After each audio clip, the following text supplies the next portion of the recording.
Hello all and welcome to the webinar, the Jemini webinar on the secrets of achieving payroll compliance and what happens if you don't. I'm just going to give us another 30 seconds. We've had a wealth of people joining just in the last few seconds. And I'd like to do a sound check. So my name's Gabriella and Neil, are you on team here? Can you hear me and can you respond? Okay, now I'm unmuted. I should be right now. Woohoo, I can hear you. Maybe you can turn your volume up a little bit. I think, oh, that might be me that needs to turn my volume up. So do I sound okay, Neil? Yep, fine. Do you want to record the session too for those who can't make it? Yes. So we are underway for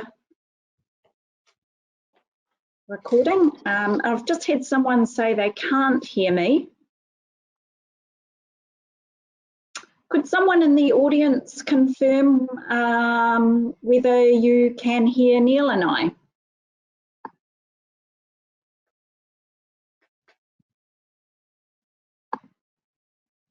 Oh, great. Thank you. Thank you, Rebecca. Thank you, Sarah. Really appreciate that. Excellent. And it looks like we've got people that know how to use the system, and we're more than happy to take questions at the end. So there is an area where you can post a question or a chat or raise your hand. So we will hopefully have some time towards the end where you can do that and share any questions. So we'll get underway. As I mentioned, I'm Gabriella. I'm based in Christchurch in the Fusion office in Christchurch, and I love talking about Jemini. And Neil, my wonderful colleague, who is based in Wellington, so very thoughtful of everyone that's Wellington based at the moment and the process that's happening there. So hi Neil, are you in the office today or are you working from home? Yeah, I think it's pretty much business as usual, as long as people do their COVID scanning and behave. Yeah, not a problem. Yeah, very true. Easy as. Yeah. So in terms of achieving payroll compliance, we all like getting paid. Payroll's one of those mission critical things that has to happen, and when it runs smoothly, we breathe a sigh of relief. Both Neil and I have been in that payroll industry for quite some time. When it does not go smoothly though, it can have huge consequences and a wide range of challenges. And I'm sure of you that's on the call, because we've got quite a contingent of people across a wide range of industries, you may have had an experience from time to time. And when that happens, it's not always easy to rectify. So many businesses in New Zealand, and possibly some of you on the meeting now, have had your fair share of challenges with the Holidays Act compliance.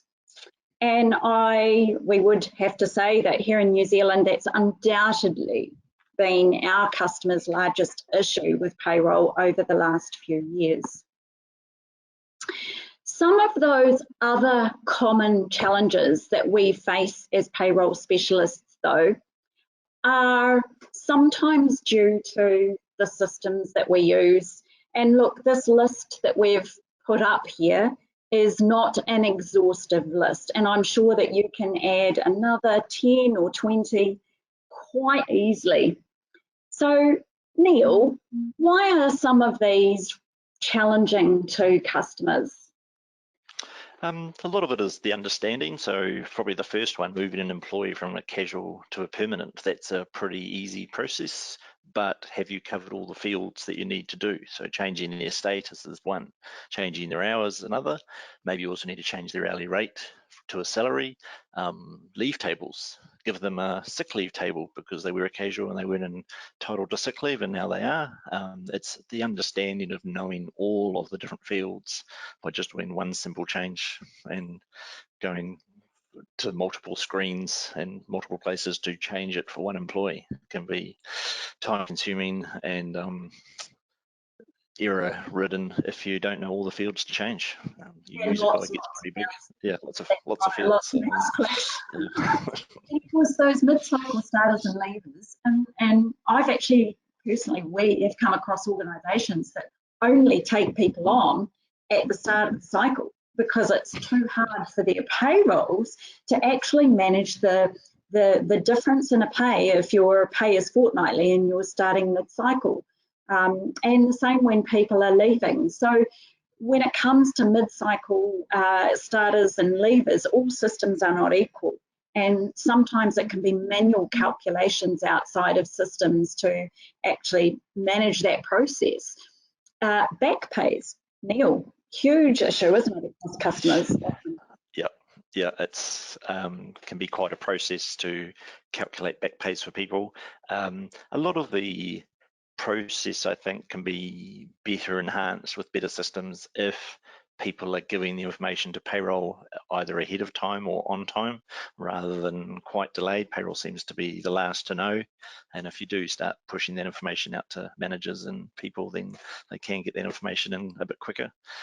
Running the back pay process needs to go through the transactions, and then if you've got a back pay on a back pay, it can cause even more problems. Or if you've got someone starting through halfway through the period and the back pay is from the beginning of the period, what are you going to do?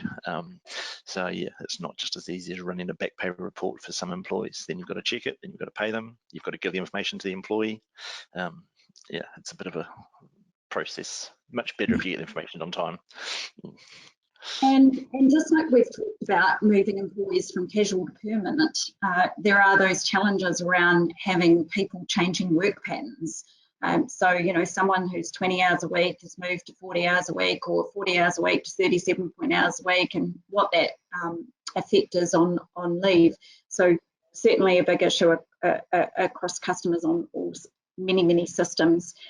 The one I really liked, and I actually hadn't heard it until Neil spoke about it the other day, double dipping on pay transactions. Tell me about that one again, because that was really interesting. So if you're paying a person a transaction one per period, so it might be a shift allowance, you're paying one at $100 because they do shift work, and that's part of their gross earnings, so then should be added into their annual leave. But by adding it into their 52 weeks gross to go to annual leave, when they take annual leave, they're actually getting the shift allowance of $100 and the component of that included into their average rate. So they're really getting paid twice.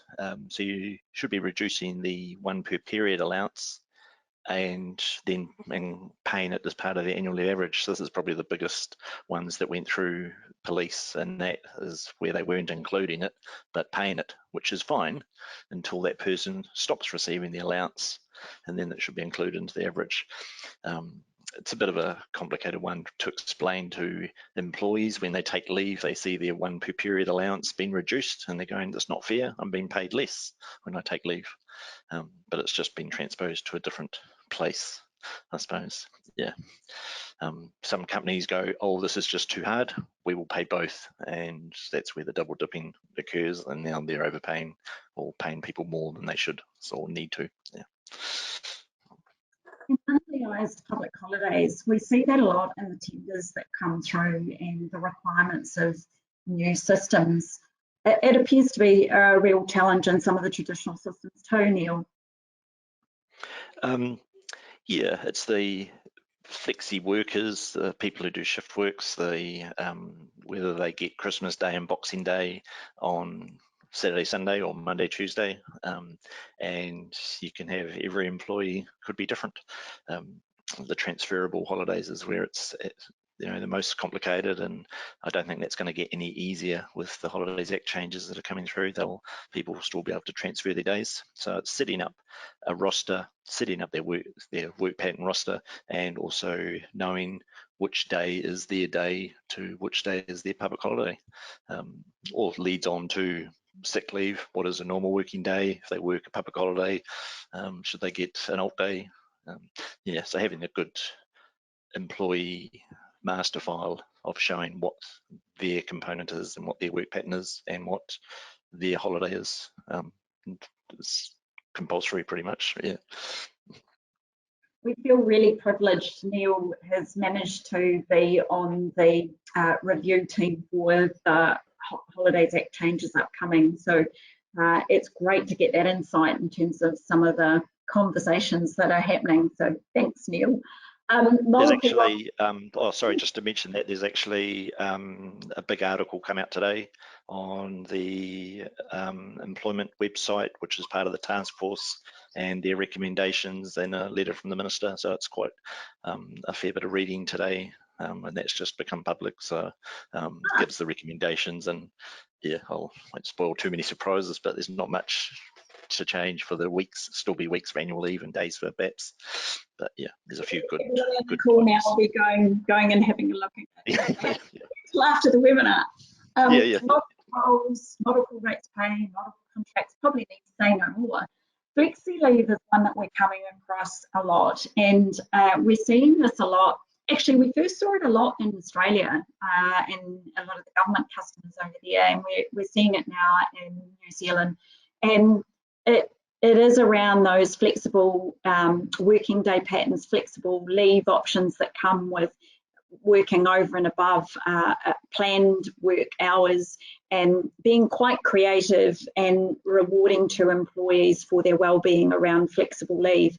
And some of the systems really struggle with managing the components of those flexible leave and the rules around it. Neil, do you have anything to add, particularly around flexi leave? I think it's the whole 21st century. Everyone's changing. People give employees more flexibility to work when they want, and that needs to be reported into the system. You know, the systems are pretty old now, and Monday to Friday 8 till 5 just doesn't cut it anymore. And yeah, you need that flexibility, and there is a lot of the limitations of being able to record shift leave, flexi leave, time in lieu compared to alternative leave. You've got to keep those separated. Yeah, days in lieu is not alternative leave. They're all quite separate, and they all have different rules for payment. So yeah, it's not what it used to be. Yeah, I'd like to go to 4 10-hour days. From a personal opinion, that would be good. Yeah. Well, there's a big difference on that, isn't it? And now here in New Zealand, we have to go a 4-day week. So workplaces are looking at different options, slowly by some, but quite rapidly by others. Minimum wage monitoring probably needs no explanation, and obviously we've talked a lot about the variabilities in terms of employees and leave. Reporting is definitely... Sorry, minimum wage monitoring, sorry to butt in a wee bit there, Gabe, but you do, it's not just as easy sometimes, because you could have someone on a salary and they could be paid less than a minimum wage, or if they're a piece rate person and they're getting paid piece rates, then you still need to work out the number of hours to make sure they are being paid the minimum based on what their piece rates work is. So there is, you say it's easy sometimes. It is easy if they're just being paid per hour, but there are a lot of what ifs or buts or extras that go on top of that. So yeah, sorry. And it's never a button. Neil could actually spend probably 4 hours on this particular web topic, and it's one that fascinates us and challenges us, and from a Jemini perspective is very rewarding, because we've really addressed a lot of these issues.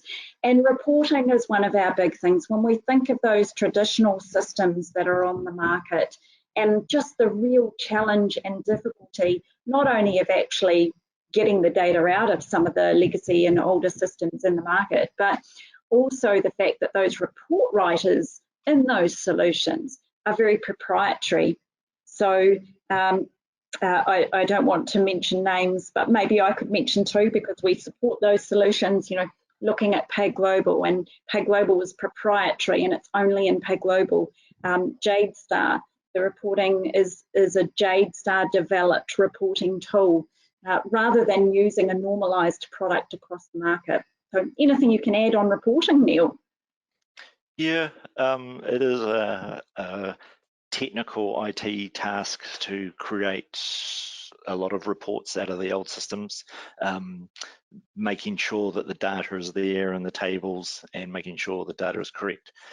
It's not so hard to create a report and then the users can run it, but there's always requests to change that report, or I wanted just a variation, or I want to check data, which is a variation of that report, and that's where it can just be ongoing to design reports with some variations of an existing report, and that's just ongoing.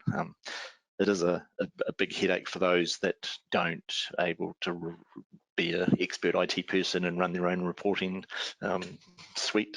So yeah. And the elephant in the room, of course, is the Wonderful Photos Act. And look, I could have filled pages with logos, but I've picked on some of the bigger and well-known entities, and Neil's already mentioned the police. Many hundreds of companies have been implicated in the complications around the Holidays Act, and it doesn't seem to matter which system or payroll you've been on. So the implications of getting it wrong here or not having undergone a Holidays Act leave review, well, the biggest one is that probably will get your knees knocking and sleepless nights, is that knock on the door by MB. So yes, payroll systems that you use may have some significant challenges around getting that payroll right.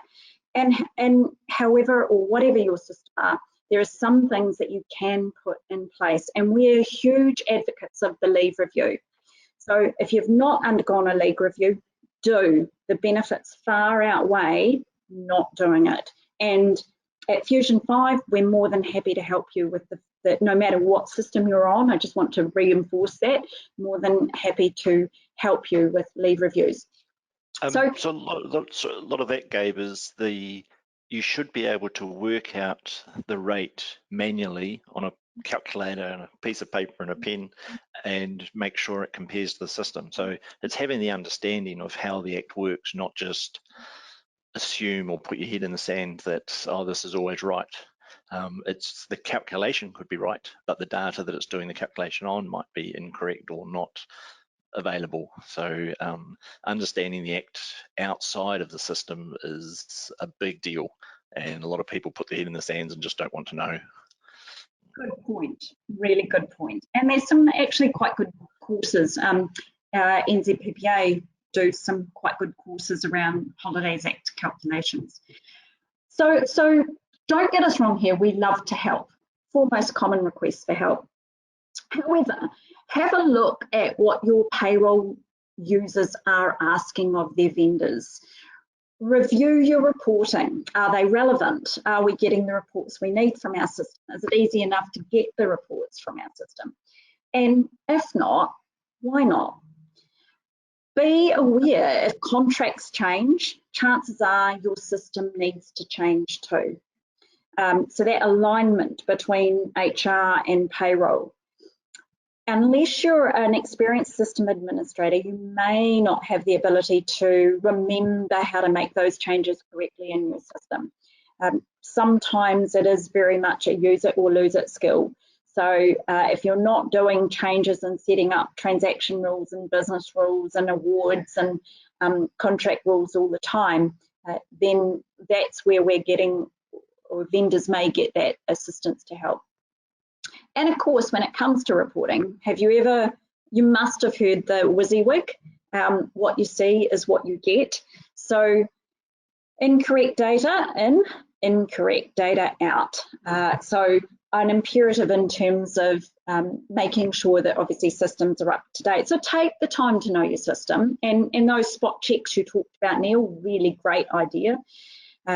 Consideration around, do you have a key super user and have you been appropriately trained? And this is one we come across a lot too, I guess. When a vendor implements a system, they'll train quite intensively on how to use the system. But there is that rule that the person you trained will retain 60% of the knowledge. So if that person then trains the next person, it's only 60% of that knowledge, and so it goes on. So investing in ongoing training from your vendor in terms of utilising your system, That's a really good thing too.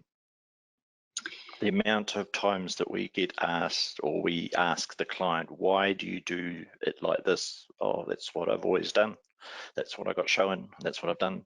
A lot of it can be retraining, and even just documenting with the vendor to say, you know, can you show me how I should be doing this? Because things, even the system changes over time, but if you're still using the same processes from 5 years ago, there might be an easier way, make your life a wee bit easier. So there is keeping up to date with changes, and yeah.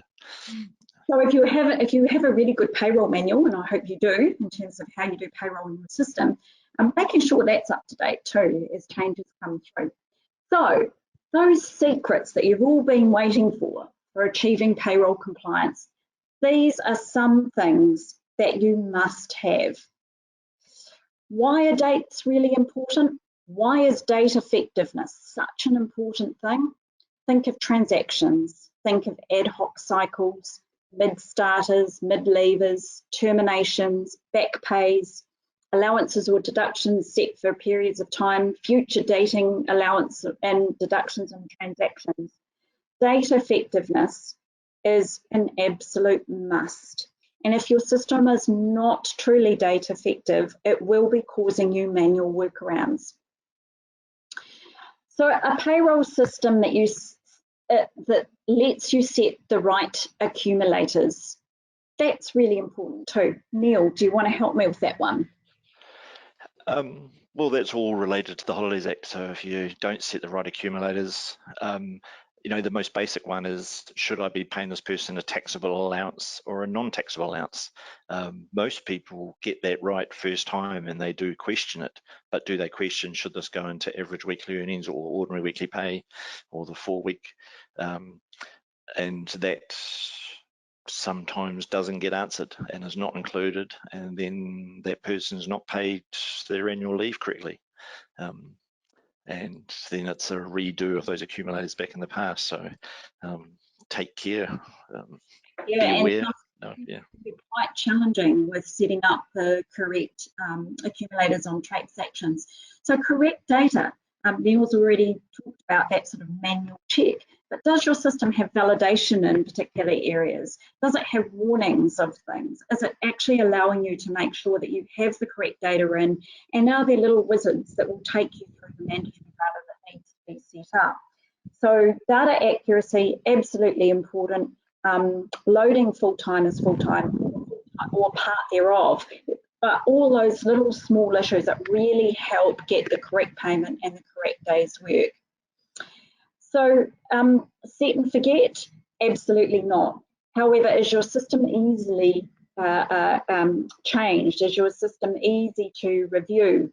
Can you very simply see the data and see what needs to be changed when changes occur? So up-to-date information, timely data, changing of roles and positions and hours, and late information cause impacts to incorrect payments.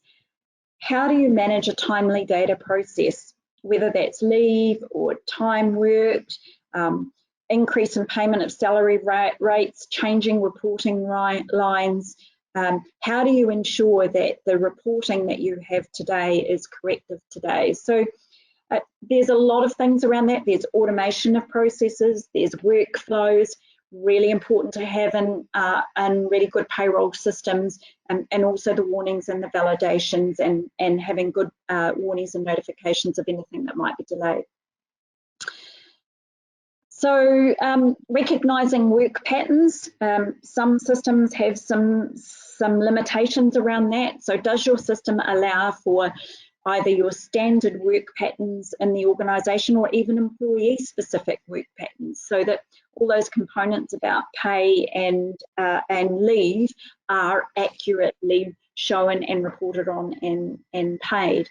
And reporting, which we touched on earlier, absolutely a really key system provision should be simple reporting.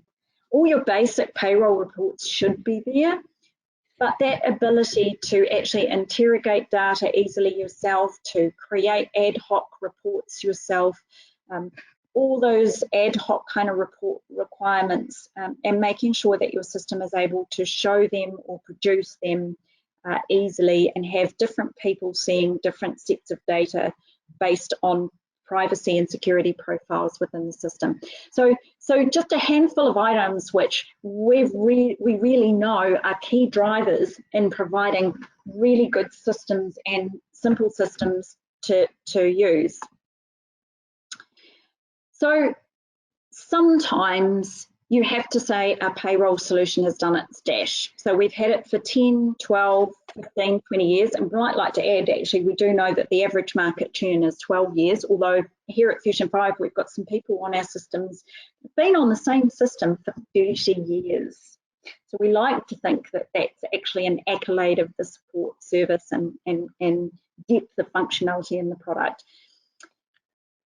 But those systems, you might say it does an okay job, but surely there's a better way. And it can be a challenge to think of that change. As payroll projects these days, they're big projects. They're not to be taken lightly, especially if you have been on a system for a long time. However, technology has moved on in our lives. So why not payroll? Why does it have to be a batch-driven, not real time, not truly data effective? Why does it have to be hard to use? Well, the answer is it doesn't. So easier, smarter, quicker, better. There is an option out there. So just to reconfirm those big secrets: data effectiveness, real time. We don't have to wait for the payroll to be processed to actually get our leave accruals. We can see it every day as we work. Accumulators, and the faith that they're good and that we can easily identify where the accumulators should be set. That reviewing the system is really, really easy. Not having to remember a date or what our stated play is or looks like, that we can actually look at information today, yesterday and tomorrow from a data effective system. That we can see the data, that we're meeting compliance, that we're pushing that button and still giving people the right view and the right information. And of course, Neil, an accolade to your team, having a vendor that provides excellent support. Truly important in looking at systems today. And I do have a little sort of termination analysis report there that's come straight out of Jemini. I'm trying to be a little bit agnostic here, but we do like to fly the Jemini flag. How easy is it really for you to get that termination data across your business? So do you have any questions? I realise that we're actually got 2 minutes left. And I do have a question that's come through. So what is the solution that you'd recommend? I'm always going to say Gemini. So I might move on to another question here. Who would I ask for training around some of those areas that you spoke of where there's a complexity in our organisation? We're always going to say the vendor, but Neil? Yeah, so we do not only training for the products that we support, Jemini and PayGlobal and Jadestar, but we also do payroll processing, best practice, leave reviews, are you doing your tasks right, checklists, audit requirements. So yeah, we can help you with that training. Legal, understanding the Holidays Act, we can do some of that. NZPPA do very, very good courses on Holidays Act and understanding payroll fundamentals. If it's a person who doesn't understand payroll but needs to do it, I would put them on one of those types of courses. But if you want help on how to run your payroll, we have some very experienced payroll managers and ex-payroll people that have turned into the vendor side that have experience and do that, me included. So yeah, we're always willing to do those sort of trainings for you. Neil, another question. And now another question here. Where do we go to find guidance on how to determine if casual work is becoming a pattern? That is, what determines a pattern?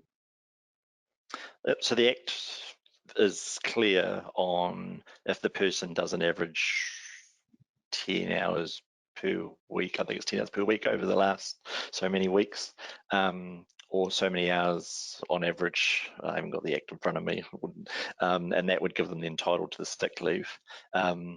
Becoming a regular worker that works every Monday, so then they should be entitled to the stat day that appears on that Monday. I would be really questioning whether that person is a casual. If they're doing regular hours, then they are part-time, and they shouldn't be considered to be a true casual, but a part-time person. So that's a very fine line between a casual and a part-timer. And I was just thinking, Neil, too, that little field that we've got that's in line with the Act, which is an optional field, but is good for people with variable hours, agreed hours. It's not completely aligned with that question, but it's a nice field to have in the system if you do have an agreed hours for that particular. Yeah, and we do reporting on those people who do regular hours, and if they're a casual and they're doing regular hours, then there is warnings to say, is this person really still a casual and they're doing regular? It's no different than if you have someone set up as 20 hours and they're doing part-time work, but they're actually doing 40 hours, then maybe they should be considered and changed to full-time. There's a lot of talk from media, MB and the Act on what is the person currently working. You can't give them a contract and then they do a whole lot more hours every week. So it's regularly reviewing your staff and what their agreements are and what they are working. So the reporting is a big area of that, historic reporting. And I've got another question here, and I know this is a really big question, but we'll try and summarise it very quickly. How or where do I start on doing a system health check? Obviously, it's in addition to checking processes external to the payroll system, but how or where do I start on doing a system health check? Call me. but if you want to do it yourself, then I would start with looking at someone's pay. They've taken annual leave or sick leave or whatever their payments are, and work it out manually and see if you get the same result. Then go through all the system codes and compare them. Are all these codes taxable? Are they all included into average earnings? Is the annual leave table set up? Are the annual leave tables accruing weekly with the right amount? Is a 4-week person on a 4-week table or a 5-week table? So there's two sides to it. There is one, is the system set up? And the other side is, are the people, the employees' data set up correctly to do that calculation correctly? So are people on the right tables? But we do quite a few of those health checks for lots of different systems, and we can review the system and work through those codes with you. But if you want some sort of pointers to do it yourself, then feel free to send me an email and I can say this is where we start. And it doesn't matter what system it is. That's right, and it's exactly what MB will do, is they will take 2 or 3 random people and look at their payment structures. Look, a final question. I do realise we've gone over time, and it is such an engaging topic. But does Fusion 5 have a payroll compliance service? One for you, Neil. Oh, sorry, what was the question? Does Fusion 5 have a payroll compliance service? Yes, well, we will do a health check and say if your system is compliant to the Act, but I would be saying it's not a one-off tick that the payroll is now compliant. It is an ongoing thing. So there's sort of 3 parts to it. That's looking at the system, checking if where it's not compliant, make it compliant. That will be make it compliant today, but then you also have training, understanding, and making sure tomorrow when you get a different sort of agreement or a different allowance or payment set up, that is set up correctly to be still compliant. So yeah, so we do offer compliance service to make sure you are doing those calculations, and that's no different than if MB walked in and says you're not paying people correctly, give me this data and we'll look at it. So yeah, so we do do offer a compliance service, but it's more than just a tick saying, yes, I'm now compliant, because tomorrow you might not be. Yeah, it's ongoing. It's and we'll go back to that. It's not a set and forget. It's check, check, check, check. So I hope that you found that really interesting. My apologies that we've gone over time, and this has been recorded, so you will be able to get a recording following the meeting. And as Neil said, we're very, very happy to take further questions, and we do hope that those 6 or 7 secrets of payroll compliance will sort of sit well with you.